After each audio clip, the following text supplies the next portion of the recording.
All right, welcome everyone to OMGT3223 Business Decision Modeling. This is obviously the online section, so I am recording this via my phone in my house. So I'm happy to have you guys aboard and look forward to work with you throughout the semester. All right, so let's get straight into it. Just talk about my background. I have a Bachelor of Arts degree, and I don't know why a Bachelor of Arts degree is in economics, but I would think it would be in science, but that's what it is. From Denison University, which is a small liberal arts school in Ohio. I actually played baseball there. There's a picture of my senior year up there. I also have an MBA from East Carolina University. I graduated there 6 years ago-ish, I believe it is. I currently am the digital manager or digital specialist for Vidit. I'm also have my own consulting firm called Xtelligent, where we try to offer big data solutions for small businesses. So a lot of stuff we learned in this class I actually do use, which is great.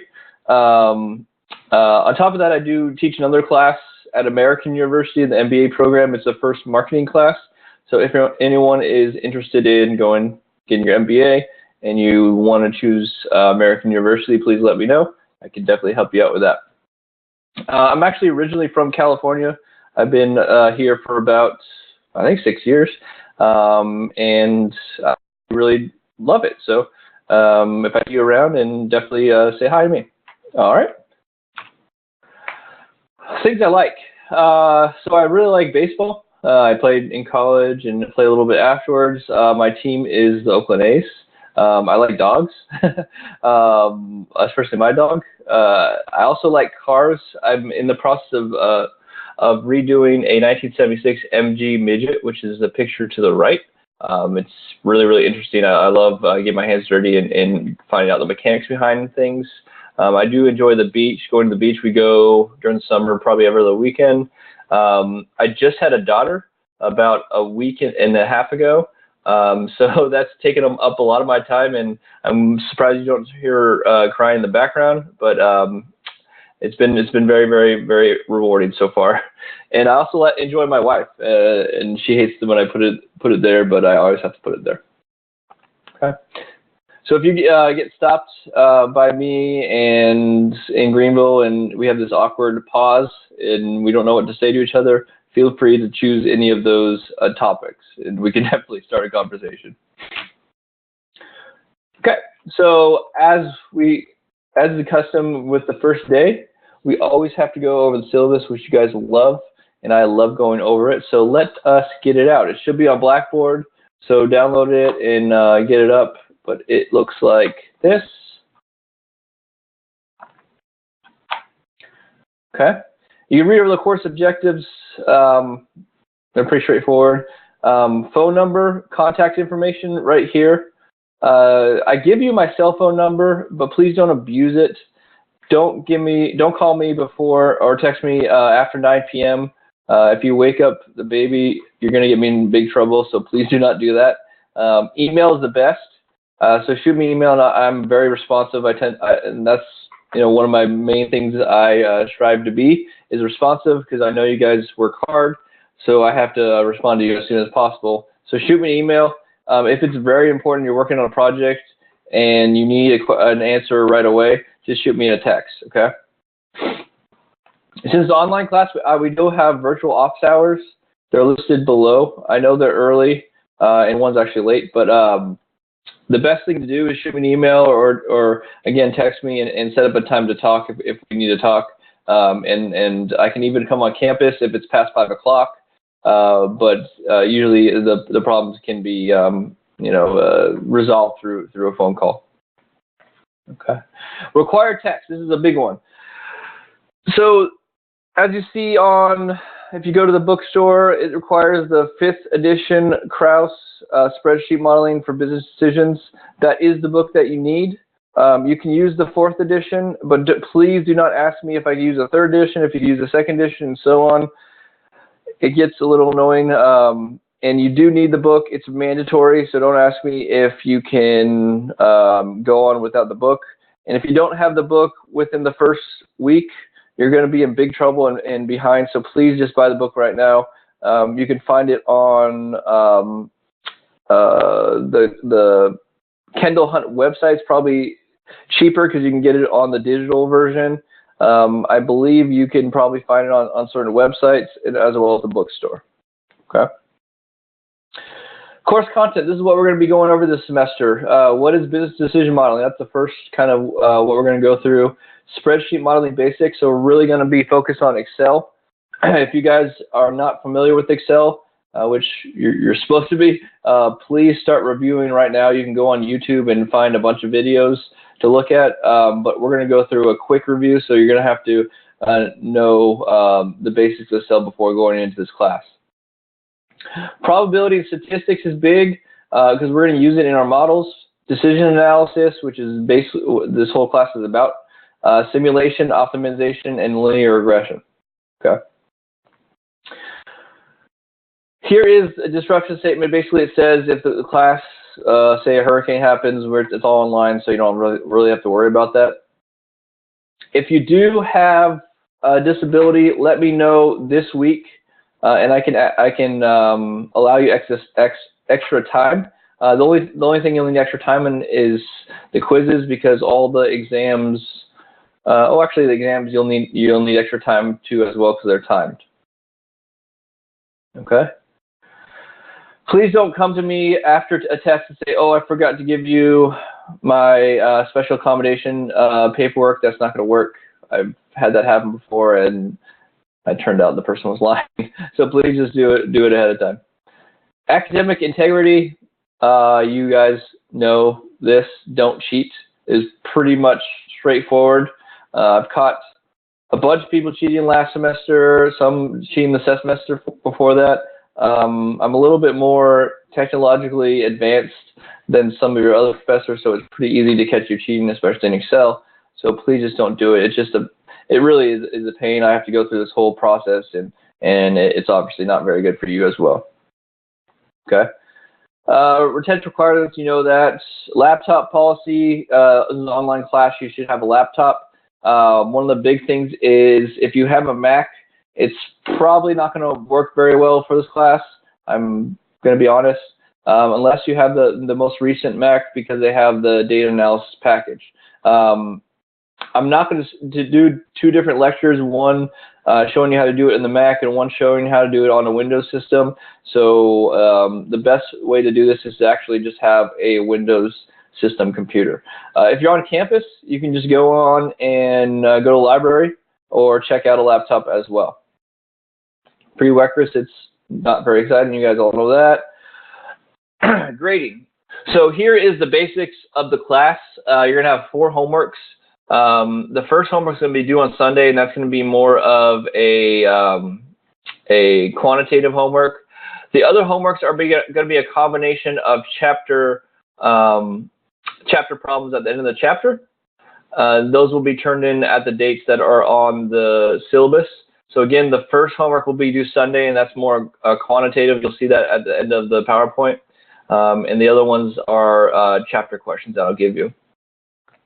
I'll provide you the homework at the end of the first PowerPoint of the chapter. So it'll say chapter 1, questions, whatever, and then that will be turned in with chapter 2 as well. Okay. You'll have cases. This is group work. I'll create a portion of Blackboard where you can form a group, and those are 2 cases at 11%. And those will be very realistic business cases. And then you'll also have quizzes. We actually have 4 quizzes, but I dropped the lowest quiz score. And those will be at 6%. And then the midterm and final is 20% of your grade each. This got changed from last year. I had a final and it was only worth like 3 or 4%, but it really wasn't worth it. So I just dropped the final, and really this would, instead of calling this final, we could call this like exam 2, because final kind of has a bad rap. So exam 2, just think of this as exam 2. And then participation grades, this is online class. is 4%. You're going to have Blackboard discussions every week or so. Sometimes you won't have it because you'll have some work to do, but those will just be on Blackboard, and you'll just type out a little blurb about the question I give you. Okay. Exams. You have to do the exams. Pretty straightforward. I'll give you a window of the time to complete the exams. They are timed. They'll be like an hour and 50 minutes, and they'll be in Excel. You do not have to go to the testing center. They're all take-home, open note, open book. I know everyone's like, yes, open note, open book. They're going to be easy. They are not easy. Well, they are easy if you do the work and you pay attention, but there won't be enough time for you guys to actually learn the material while you're taking the exam. So you have to be prepared for the exam. So the exams tend to be more quantitative, okay? And the quizzes tend to be more qualitative, okay? So what I mean by that is the exams is more applied material. The quizzes are more definition and fill in the blank and true or false questions, okay? So again, here are the quizzes. They are take home as well. You don't need to go to the testing center for that. You have to take the quizzes by the due date. There will be true and false questions, definition questions, and it'll all be open note and open book. Okay. Homework. Like I said, homework is a combination of end of chapter questions, except for the first homework. That is a paragraph that you'll write by the end of the week, and all the due dates are on there. Okay. Participation, we talked about case studies. The case studies are going to be a data analysis section as well as an executive summary. And so it'll be a 1 to 2 page max written report, executive summary, and hopefully you guys have actually written executive summaries. We'll do a review of business writing in this class just to give you a sense of what I am looking for. Okay. Final grades, I mean, pretty straightforward, grading scale and so on. Okay, last part, the schedule. Here is the schedule. This is subject to change. I'm going to reiterate this. This is subject to change. This is not, I don't know, the Bible. It's not the Bible. We can change things here, okay? People get kind of out of shape if I change due dates and such. Usually when I change due dates, it's going to be for your benefit. So please just don't go crazy here. You'll see that everything's on here, homeworks, what you need to do each week. The good thing about this online class is every Monday I will send out a Blackboard announcement saying, hey, this is what you need to do this week. Just a reminder. So it helps you keep on top of everything. Okay. All right, so that is the syllabus. If you guys have any questions about the syllabus or anything really, again, just shoot me an email and I will respond to it as soon as I can, which is usually pretty quick. All right. Let me get back to the PowerPoint. All right, pet peeves. Get it, pet peeves? There's a dog right there, pet peeves? Yes. Good jokes. I know I'm working on my dad jokes, so this is good. All right, turning in assignments late. Don't do it. If it's, I don't accept late assignments, so just don't do it. Not having the book is a big one, and like I said earlier, you have to have either the 5th or 4th edition. The other one is parents call me. This has been like a recent thing, and it's very, very unfortunate. Besides having an emergency where your parents have to call me and you're like in the hospital or something, your parents should never, ever, ever call me. And if they do, I'm going to probably just take off some points or something like that, because it's not okay. You guys are old enough to take care of things on yourself. Complaining, this is mostly for my face-to-face classes. I had a lot of complaining about the workload, which I don't think it's that much. And if you talk to other people as well, it's not compared to other classes. Okay. Okay. So let's get into actually what business decision modeling is. Okay. So here are some definitions from your book. The first one is the application of scientific approach to solving management problems in order to help managers make better decisions. The other one is the application of quantitative analysis to managerial decision making. The next one is operations research may be described as a scientific approach to decision making. And then operations management is the study of decision making in the operation function. And those are 4 definitions. There's a bunch of different ones, but basically it's a process of making a decision, or a scientific method to making decisions. So that good old scientific method you guys learned in high school or middle school, we're going to apply it to making decisions in the business world. Here's an example, a real-world example of decision modeling. It's not really business, but it is something you can relate to. So the first year, and I've been doing this for 4 years, the first year I taught this class, it was a face-to-face class, and I found that I didn't have an attendance policy, which is, I know you guys love, but I found a lot of kids were missing class, and for the next semester, I wanted to make an attendance policy, and I wanted to figure out how the grades, how the class miss affected the grades. So I actually charted that, and I actually kept track of how many classes people miss, and I apply that to their grades. And I used a tool called linear regression to actually be able to predict what a person's grade would be based upon how many classes they missed. And this is a tool that we will be learning in Excel. And it looks like this. And if you look at the R-squared, that R-squared, and I won't get into everything technical because we'll learn this later, means that 84% of the variation in someone's grade can be explained by how many classes they missed. So it's pretty strong. We also look at the classes missed coefficient at the bottom left right there. That negative 5.66 is basically saying that for every class you miss, your grade goes down by 5.66% on average. Okay? So that's what I used to actually figure out my attendance policy. I ended up having them be able to miss two classes. Then for every class missed after that, their grade would go down by 5%. And so that's basically making a decision based upon a data analysis output, which is what we'll be doing in this class. Okay. Lucky for you guys, we do not have an attendance policy. Obviously, you guys are in charge of your learning, which is usually a good thing. Sometimes it can be a bad thing, but we won't have to worry about the attendance policy. Again, conclusion, 84% of the variation in a student's grade can be explained by missed classes. For every class missed, the student grades dropped by 5.66%. So if you guys remember going back to the definitions, there are a lot of different words thrown out for business decision modeling. They're all the same, right?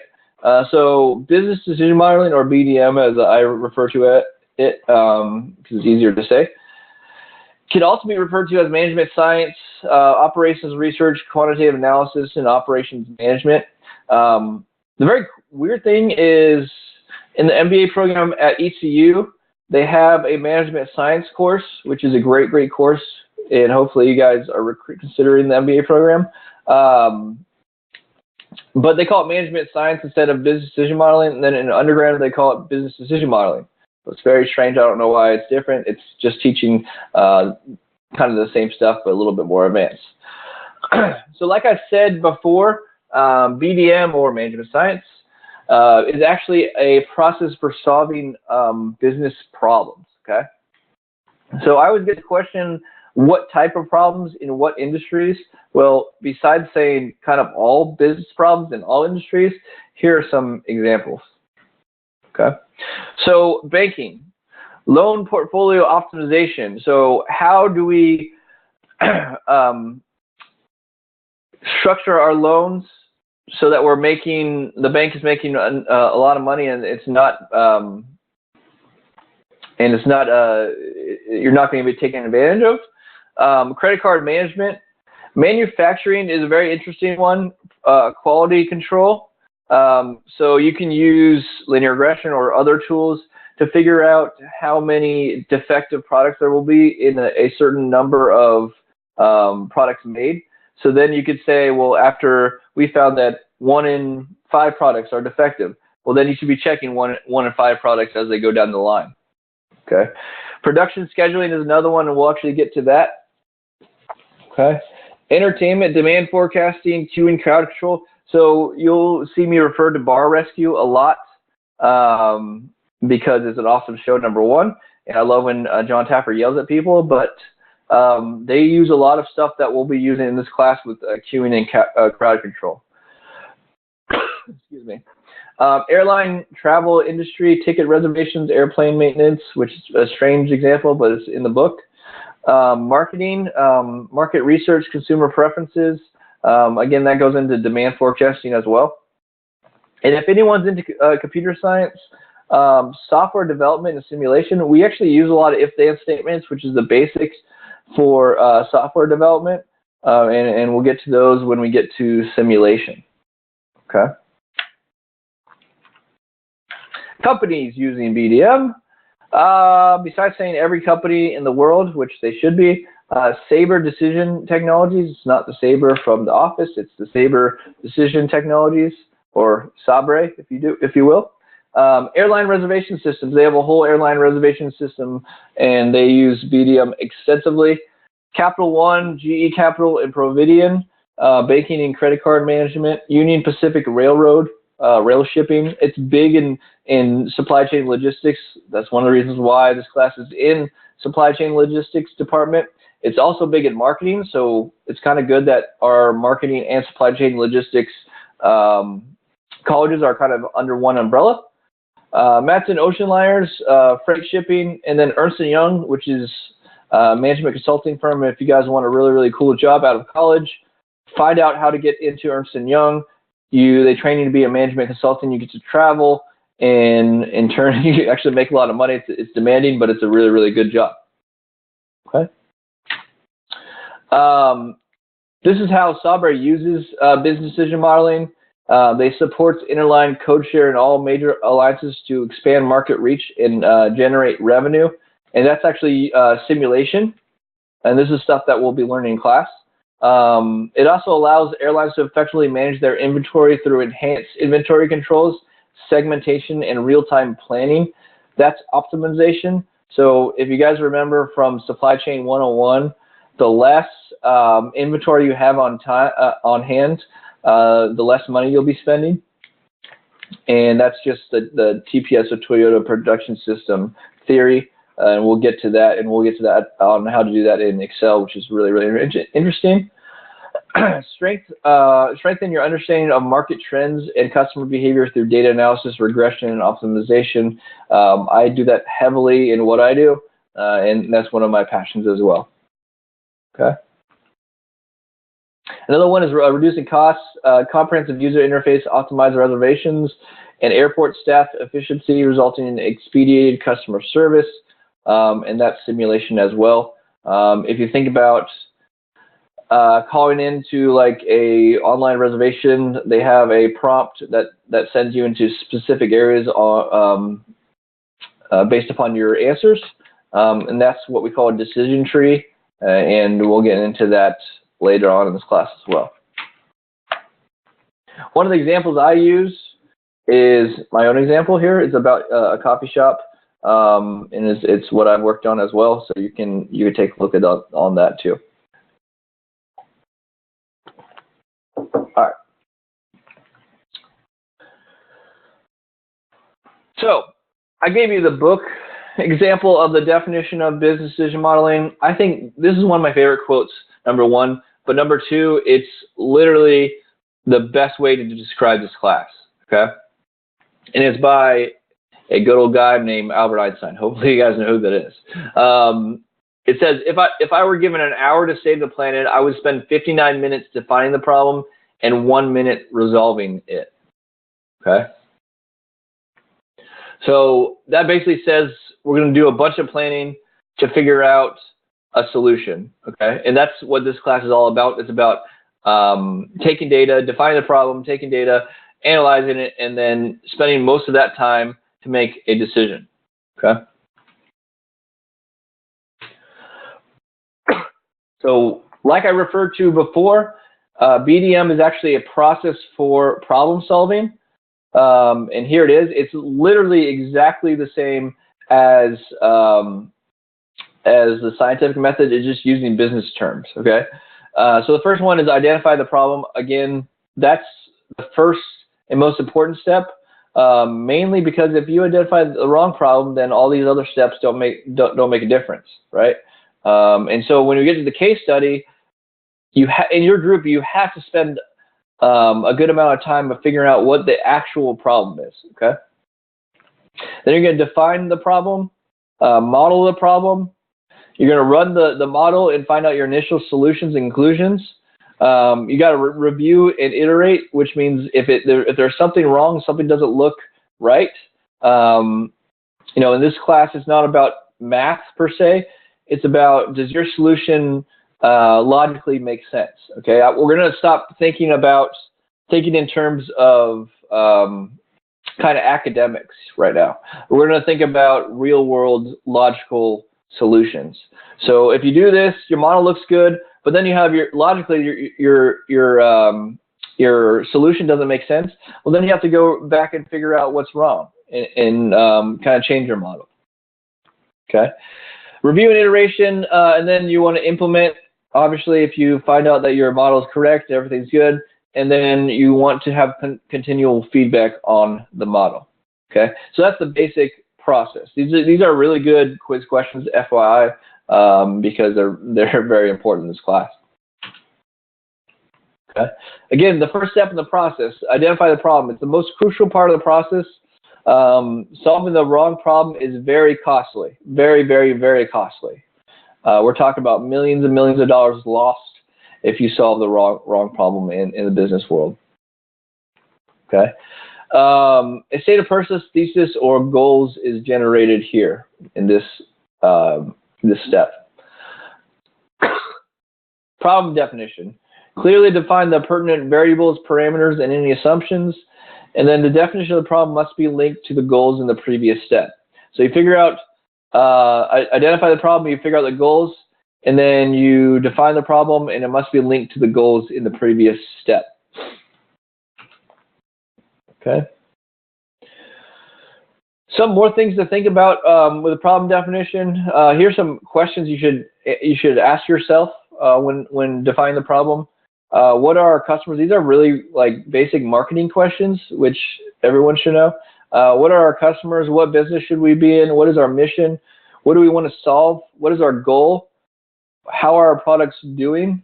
What would an outsider think? Okay, those are things to kind of help you with the problem definition step. Okay, modeling the problem. So we define the problem. We know our goals. Now we got all this data. How are we going to model the problem? Okay, we're going to start with high-level abstract model and then work our way towards a numeric concrete model. Okay, so maybe a high-level abstract model might be like a decision tree or a decision map, and then a more numeric concrete model might be an actual data analysis package or data analysis, or it might be a linear regression. And it basically looks like this, okay? So you have a flow chart, that's the abstract, and then you can go into a financial profit model. That's more concrete. Okay, you start high level and you work your way down. Then you get your initial model results. Use your numeric concrete model to come up with your initial solution. The initial solution is almost never the best solution. It could be, but it usually is not, because you have to go change and make sure that everything's correct. And by solution, I don't mean this is like set in stone. There's usually variance in it because we're dealing with models. So you might run say linear regression. You get 15. Let's just say 15. Your forecast is $15 million. Well, you go to your boss, hey, my forecast is $15 million, and then in that year you actually do $7 million. Well, your forecast is wrong. That doesn't mean that your model is wrong. It might mean other factors kind of affected that. But basically, I want you to know that even though you got $15 million, it doesn't mean that's set in stone. It just is a solution that you came up with, the model that you ran. Okay, review and iteration. Does everything look okay? Does it check with reality? Again, we're kind of stopped thinking academically, and we're thinking more realistically in the business world. Did we get an answer that pertains to the problem goals identified in step 1? Have any of the assumptions or definitions from step 2 changed? Is the model we developed functioning properly? And those are things you need to think about in that step. The next step, once you do that, is be prepared to make a change. So you spent all this time developing this model, and then you have to make sure that you're ready to make a change and go with the model. Okay. Many times results are not implemented because they don't go with the status quo. So you ran a model and it goes against everything that a company's been doing the past 20 years. They might not be wanting to change. Well, you have this data saying, hey, it's pointing to this way. You have to be able to communicate it effectively and say, well, are the data saying this? And you have to be pretty persuasive in that regard. Okay. All right. So we kind of went through an intro to what business decision modeling is. It's basically a process or a decision-making process. And what I want you to do for homework, and this is that homework we're talking about that I want you to turn in via Blackboard in just a Word document. Excuse me. I want you to find out and research a large forecasting / decision modeling error from a company. And you can just do this either numerically 1, 2, 3, 4, or you can do it in a short little paragraph. I just want the name of the company. How did they use business decision modeling? Why did it fail? Did they overestimate or underestimate? And how much did it cost the company? And you can estimate that. And post your answers on Blackboard under assignments. I'll actually put a link in Blackboard to where you can turn in, and you can actually copy and paste. Let's do it that way, to where you can copy and paste the Word document in there, and that will be your homework. Okay. An example for me is Nintendo, good old Nintendo. They use BDM to forecast global Wii sales. Why did it fail? They overestimated sales by 6.2 million units. So their actual data analysis model said that they would sell 6.2 million units more, but they did not account for other companies' products such as the Microsoft Xbox. So they should have reduced their forecast by a little bit through because of the competition. And how much did it cost the company? Well, it cost the company $336 million. Okay, so that's kind of the importance of this class in learning how to make proper decisions based upon data analysis. It's very expensive and costly if you don't take into account other factors as well. In this case, the company lost $336 million. Okay, so again, for your homework, find out a decision modeling failure. Give me the name of the company. How did they use business decision modeling? Why did it fail? Did they overestimate or underestimate? Again, it doesn't have to be exact. And then how much did it cost the company? Okay. So again, read chapter 1. Submit your modeling failure on Blackboard by Sunday, like I said earlier. And here's the problems for chapter 1. I'm going to give them to you now, but they're not due until the homework with chapter 2.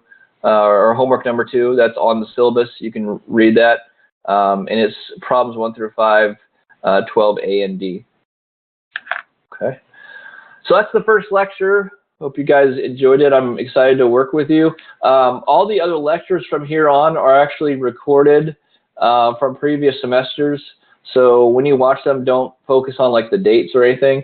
Just focus on the content. And I'm here if you have any questions. All right. Thank you.